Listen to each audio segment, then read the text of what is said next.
What's up, everybody? Another episode of Verbal Garbage coming at you hot and live. We're off another hiatus. We're getting damn near close to some consistency again. Just got back into the Lagoon Street house, my parents' house, about a week ago today, I guess it was, or maybe 2 weeks ago. Just, between the IKEA furniture, moving stuff from storage, only having a laundry room sink with no garbage disposal. It's been another interesting experience, but back in the old room, so freshly equipped with a new IKEA mattress or excuse me, a bed frame that just took 2.5 days of my dad doing the majority of the work. I was doing the grunt work, but yeah, it was tough. So if you see them online, they're beautiful. I would kind of caution against them. They are almost more work than they're worth. I mean, my bed frame's got, a headboard with like shelves you can put into it, and underneath it you got pull out drawers. So that's worth it, the storage alone. But whew, I'm a little we talked about it before, selling tools and being an absolute ignoramus when it comes to said tools, and finally doing some stuff, starting to understand little things here and there. But as I keep telling a lot of my customers, as much as I learn every day and I keep learning more and more, I still like being that little ignorant slut who just knows nothing, and it's my cute little charm, and just play dumb like a little valley girl and try to get them into a sale. So what's been new? The main thing that I can think of is the old 30-pound herpy that I've been calling it lately. So I go to my jiu-jitsu gym, has been well documented, and guess someone had some kind of funky fungi and got passed on to little old me. Always had really bad luck with the infections and all this stuff. I've gotten ringworm multiple times and just disgusting little run-ins, and now this thing on my face. It's finally, you can see there's like a little mark there still, but it's not the fucking herp that it was. And it got so bad to the point where, like, I had the little spots everywhere, but then I had spots under my chin that were just like huge red legions that were so painful. Like, I got a Five Guys double patty one day. Shout out to the double patty assassin, my sister Jenny. And just, for the listeners, I was just opening my mouth, simulating a bite of said burger. Anytime I would even open my mouth, like, my chin would hurt so bad because the skin was like, felt like it was being stretched and pulled, and it was um it's been a nightmare. It's truly like one of the worst things. I mean, I haven't been hospitalized or anything, but I've been on these medications, these creams and stuff that seem to really be zapping my energy. I haven't gone to the gym because it's contagious from skin to skin contact, so I'm just trying to play it really safe. But moved my Peloton from my brother's house to my parents' house last week, and I've been on it since Sunday now every day. But dude, it's been so hard because I've been slacking on everything. So after I did it the other night, I went on the scale just for fun, and I was like 189 pounds. And I mean, I'm usually walking around at like 165. So that Freddy 30 herpes is real. It's a real problem right now. So we're currently recording and staring at the Peloton that I was on this morning before work, and now I'm just looking at it, and I'm like, I feel like I got to do it, and just this disgusting fucking wart ridden, overweight, nerdy ass little fuck sitting back, just eating little disgusting tasty cakes. When we had a Super Bowl party during the Eagles Super Bowl this year, one of my mom's friends had this big spread of like butterscotch crimpets and the peanut butter tandy cakes and all these tasty cake shits, all like cut up into little squares with toothpicks. And I haven't had a crimpet or a candy cake or coffee cake in years, any of those. And I had one that night after a little bong rip, as I call him, a chaser. After you take the hit, you always want something to chase it and wash it down with.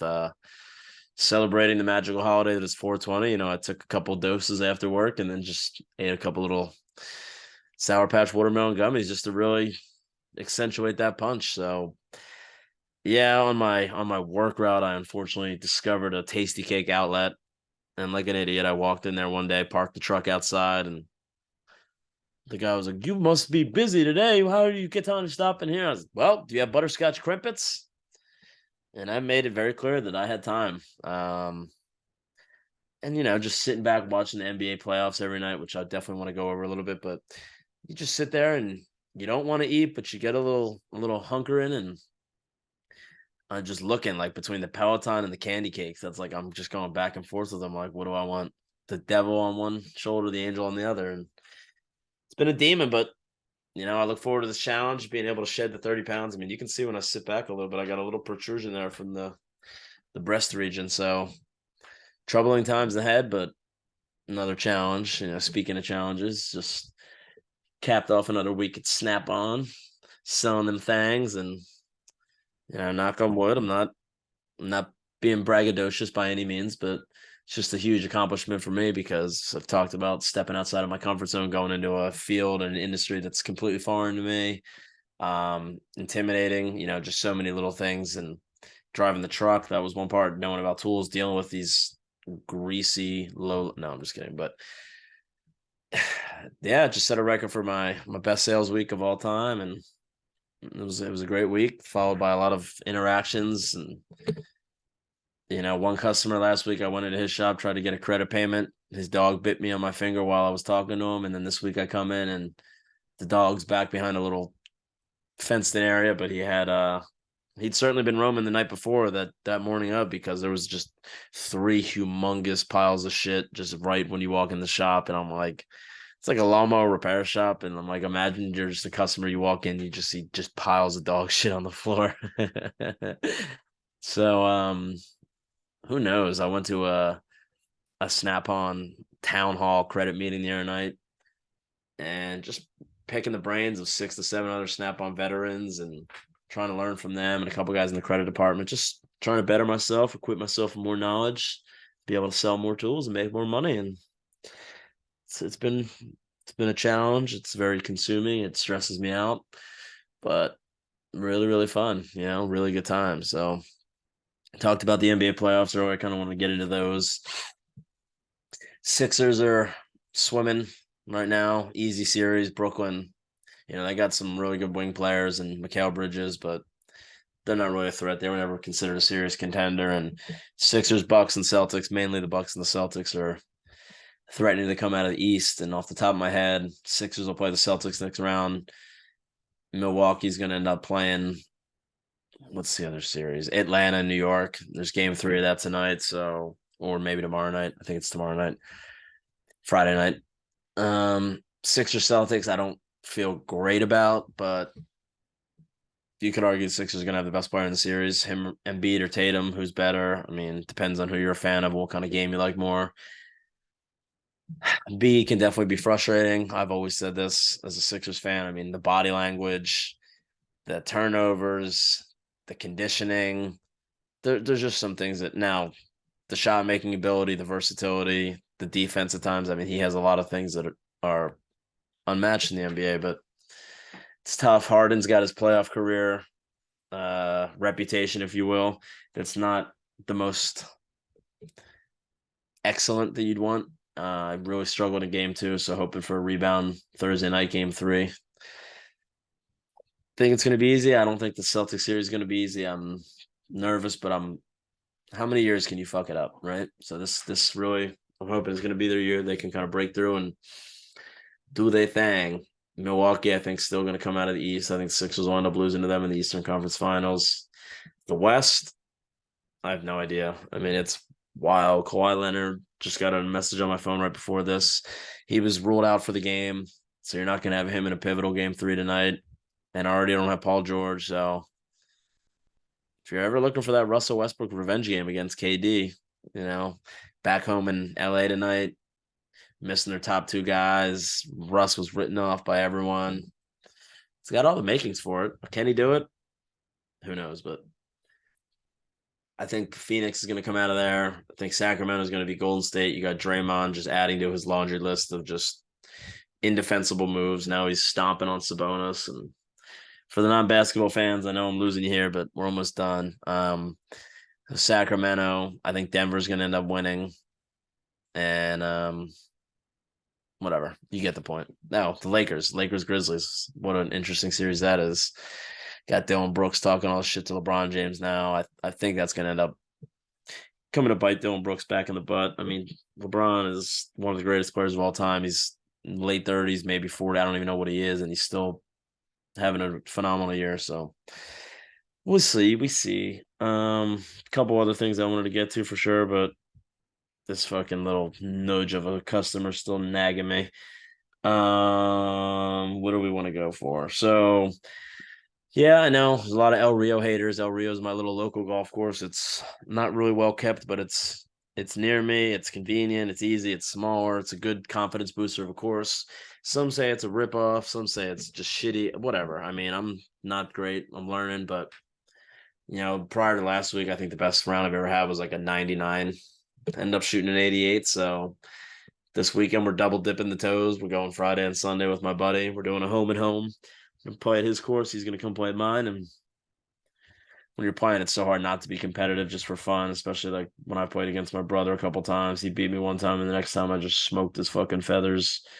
And yeah, I mean it's just a competitive fun. The atmosphere. I try to get people who don't golf into it because it's just about the camaraderie. Just out there talking, having fun with your friends, and playing a beautiful game in the meantime. And the Masters was capped off. What was it, 2 weeks ago or last week? I think it was 2 weeks ago. What an absolutely wonderful tournament. Been watching that since I was a young lad, and now I've gotten into the game a little more myself. I understand it better, and what an absolutely beautiful course. What an amazing tournament. The live guys are catching a lot of flack and controversy from the PGA loyalists. I don't know how a lot of you guys feel, but I love the PGA. I've been watching it my whole life, obviously, but Live's exciting. I've watched it a couple times. The guys get to wear shorts. They're playing music. I mean, it's just fun. They're going to Australia this weekend. I don't know. I tell me it wasn't fun watching Brooks Koepka and Phil Mickelson and a couple of I think three of the Live guys finished in the top 5 or top 10. So they had a great showing. They played well. It was awesome. You saw Brooks leading.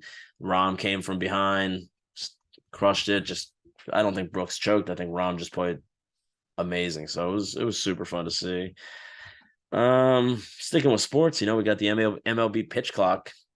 And the Phillies are struggling right now. I was wearing the shirt and I kind of thought of that, but pitch clock's kind of drawn a lot of flack from some baseball fans, traditional guys, but the whole beer inning thing, like stopping the sales order because the games are going so fast. There's a lot of controversy, but I think change is good. Baseball was kind of, in my opinion, needing a little bit of change to stay in contention with NBA and NFL. I'm not going to call it a dying sport because I love it. I've always followed the Phillies, especially when they're good. I mean, when they're not good, I still tune in, but I'm not going to follow them all year. And you just see the ups and downs of a baseball season and you can understand. But when you got the pace and the games taking as long, I mean, sometimes, these games start at 7 o'clock and then at 9:45, 10 o'clock. And it's just like, Jesus Christ.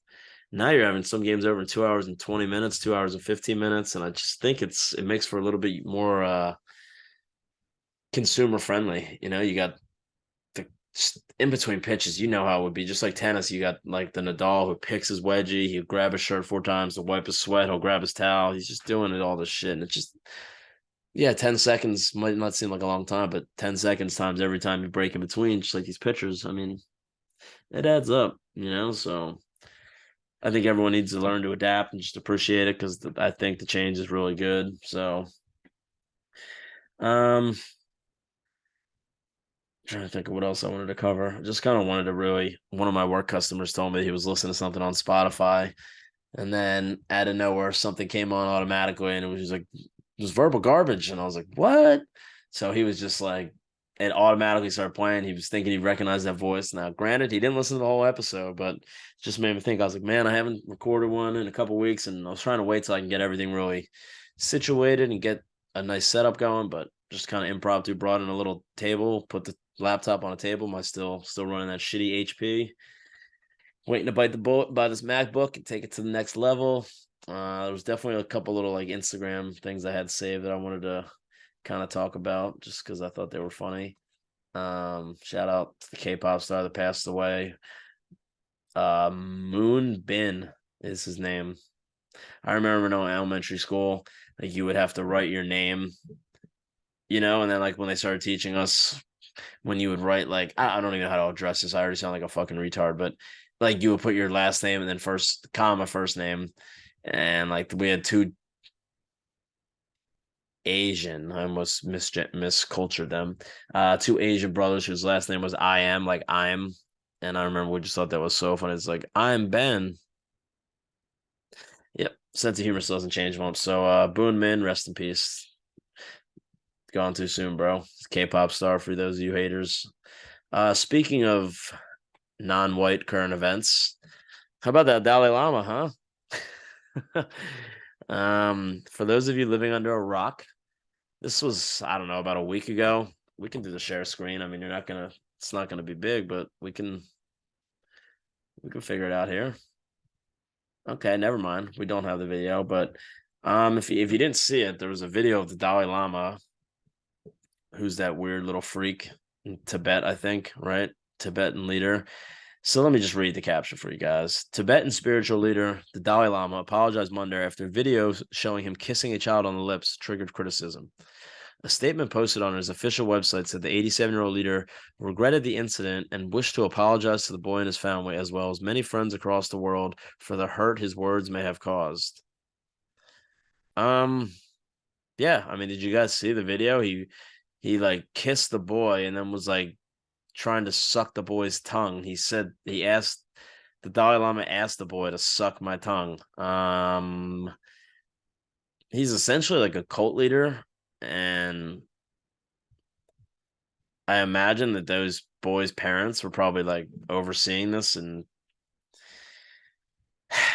just it stresses me out thinking of this. And it's kind of off topic here, but I showed a video a couple weeks back on one of the last episodes I did with that kid like jumping his teacher because she took his Nintendo Switch, and I think it's so like painful and troublesome to me. It's because it's my age range plus a little bit higher of the people that are raising, these kids that are growing up now. I mean, not quite my age. I mean, there's 13-year-old kids. I mean, you kind of get what I'm saying.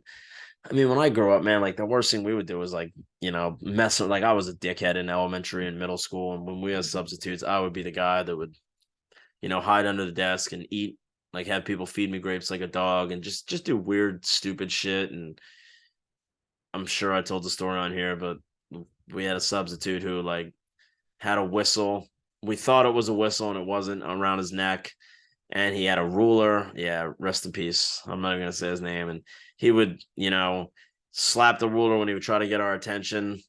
So I remember like we just started chanting "whack it" because we loved it. Like I was the ringleader and was just such a little retard and just screaming, chanting "whack it," and then we all found rulers in a drawer and we took them out. We were cracking them while we were chanting, and it was just little harmless things like that. Now you're seeing videos of kids punching their teachers in the face or just despicable bullying acts on Instagram. I mean, I just saw a video today of some nice young, I don't know, I'm gonna guess between 9 and 13 years old, some girl taking on her little like, I don't know what those boards are called, hoverboards or whatever, when you put your 2 feet and you like kind of like the Paul Blart thing without the handlebars. Um, that was a perfect description. You know it. She was just out there on her ring cam, riding that thing, and then there's a video of like 8 boys surrounding her, and one of them punches her in the face, and it makes me so sick. And if I were ever to have kids and that happened to them, I just don't know how you react as a parent and how you can keep that together when you see this kind of stuff. And we just gotta, as parents out there, you simply got to do a better job raising these kids. I mean, the stuff you're starting to see now, and I would be so horrified if I were a parent, of what could happen to my kid or what, like, I just, yeah, I mean, I did some recreational drugs in high school, and sure, a couple times my mom had to come pick me up and, mid hallucination from a food court in the mall. And yeah, you could imagine all these kind of things, but still, like, that was me just experimenting, trying to find this little lost soul somewhere in this fishbowl. And, I don't ever put harm or inflict damage on people like that. And it's kind of despicable to see. And I just hope we can do better as a society. There's no need. I'll admit I've had a lot of like, I'm not going to say aggression, but pent up energy and pent up if you want to call it aggression, I guess you could. I mean, I'm not gonna say I don't have any aggression in me. I'm very mild mannered, but I'm just used to waking up, exercising, coming home from work, exercising, going to just burning off a lot of steam. And in these last 6 to 10 months, I've just been kind of out of sorts, trying to catch up, get back into a rhythm here. And like I said, I kind of got these titties sagging right now, and that 30-pound herpy delight just is really setting me back. But I think we're gonna make it through this. Definitely not where I want to be with the podcast right now. I want to get more streamlined episodes coming out. I want to get more guests coming out, but I lost access to my Reddit account when I got a new phone, and I had a bunch of guests lined up on there. So it's going to take time to build it back up. But a fun little thing in the works right now is I've got, it's just weird to call him an assistant, but a new coworker at Snap-on he was one of my customers. So look at these fucking bad shirt for the listeners out there. I'm just fucking rubbing my pepperoni nipples because they don't look great in the shirt. And the 30-pound thing, you can even see the little chin. It's just we're a mess right now, guys. I probably should have worn a mask for this episode so you can't see any of the shit I'm dealing with, but you know what? It's okay. I'm not scared to put this out to the public and have people hear me and how pathetic and weird I am. And I get a high from doing this. It's just a super fun little passion project. Something I want to grow eventually and have a legit like setup where I can record and have people over and just shoot the shit with them and have fun. But right now we're just kind of running bare bones and we're doing what we can, right? Um, Again, we're talking about this trend of young kids, and this is just a horrible, heartbreaking story. There's a fucking another pathetic TikTok trend, which I just hate, of the Benadryl challenge, where kids are trying to take a lot of Benadryl to make themselves hallucinate. And like right away, I see a comment: does anyone parent anymore? My kids are not allowed to have TikTok, and I check their devices daily to make sure they aren't watching behind my back. Get your kids off TikTok. Like for real, these kids see something and they know what it's like to go viral and people get attention and they just want to do this stuff for likes and clicks and the dopamine hit. And it's just, man, I really don't know how to even convey my feelings with the way some of the, like, not to mention, I mean, I know it's controversial. Not everyone's going to agree with me. I'm not making it like a controversial thing here, but I'm like, think about that year and a half where these young kids who had to wear masks going to school every day, like how much that stunted their communication skills. I mean, I know when I was working in a restaurant, they were trying to make me wear one. Like I just could not do it because I provide so much like sarcasm back and forth, and if you can't see that I'm smiling, it ruins the whole thing. And I just feel so bad. And now these kids are going on TikTok trying to get likes and attention, and you see these suicides online. I mean, it's just kind of a theme here, which is where did we go wrong? Where did I compliment and praise like talk to people all the time about my parents and the neighborhood I grew up with, in like some of my best friends, or the Lembo family was like a second family to me, like their mom. Like there's just so many mother figures that I grew up around that were so amazing, even if they're not your mom. Like they treated you like they were a kid and just cared about you, took you. I would go down to their beach house. She would cook me breakfast, dinner, like pack lunches for the beach, just everything. And now it's like these kids are passing away because they're overdosing on Benadryl trying to get likes from hallucinating.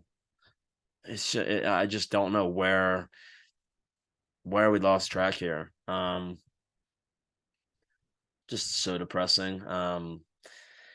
On a happy note, completely unrelated, but I brought up the Limbos. Since I don't even know how old, grew up with two of my best friends, Matt and Brian, and they've just been so tight in my life, such amazing friends. And I'm in Florida now, they're in Pennsylvania, Jersey, Philly, whatever. And you just naturally kind of lose touch and don't talk as much anymore. But my boy Maddie's getting married. A couple weeks ago, he asked me to be in his wedding, which I was just so honored, and I cannot wait. So September, I'm going to New Jersey. I'm going to New Jersey in May. I'm going to New Jersey in June. I'm going to New Jersey in September. Getting ready to book a trip with my sister and parents to Texas in November. So definitely the herpes set me back. I was supposed to be in Virginia chilling with my sister last week, and couldn't be around the baby due to this fucking bullshit. So making up time elsewhere, 2 weeks from now, in UFC Newark, flying up there to go to that. We lost the co-main event and they're scrambling right now. Last thing I've heard was Paulo Costa and Jan Blachowicz, which take my money, please. That would be phenomenal. Talking to one of my old coaches slash friends from jiu-jitsu who just informed me that my boy Nico's got a fight coming up in Vegas. I don't want to divulge any of the details because I don't know if it's official, but holy smokes, boner alert. Is it a crazy fight? I mean, the matchup, the style, everything you could ever dream of as an MMA fan, regardless if he's a friend or not. I mean, yeah, I mean, it's hard to watch his fights when he fights because I get so worked up and nervous with all this crazy energy, but holy shit, this next one. So I got the invite to come do a little training with them. Schedule's not really lining up yet, as I got to work these day shifts mostly, and then Fridays I get a half day. But like I said, the home and home this week, going to the links. So if my friend blows me off, a former podcast guest, then that's gonna be on him, and I'll come on here and air some laundry about it. Looking down in my room, I set up the Nintendo 64 that survived the hurricane, thank God, with all my games, and was playing a little Yoshi story the other day, and I was really having a hard time getting past chapter 4, and I think the rust was really taking over, so I'm a little embarrassed about that, but we don't hide anything here on the Verbal Garbage Podcast. I've told you about the herpes. I've told you about the 30-pound weight loss or the weight gain. Now we got the weight loss program underway. Trying to survive without, I'm pretty much buying takeout every night. And lately I've been trying to cook a few meals, but not having the garbage disposal. Like I said, you get the water piping hot. You use the nozzle on the sink to rinse it to get it loose. You shake it around. You take it outside. You dump it. You do it like because you can't put anything down the sink. So it's definitely a challenge. But one of the first things I did when I got back here was get the bidet and the squatty potty set up. So hello Tushy, still coming after you for that sponsorship. Don't think I'm going anywhere. I'm just I've been gone for a minute, but now I'm back and hopefully this will be a little more steady. What days they're going to be recorded on? I have no fucking idea, but I'm gonna try to get them out once a week. Try to incorporate some guests coming back on. My new little apprentice from Snap On is gonna be on, and we're really gonna roast each other to bits, and I think you guys will enjoy that. So until then, until the next episode, the verbal stinky garbage is out. Thank you for listening. Peace.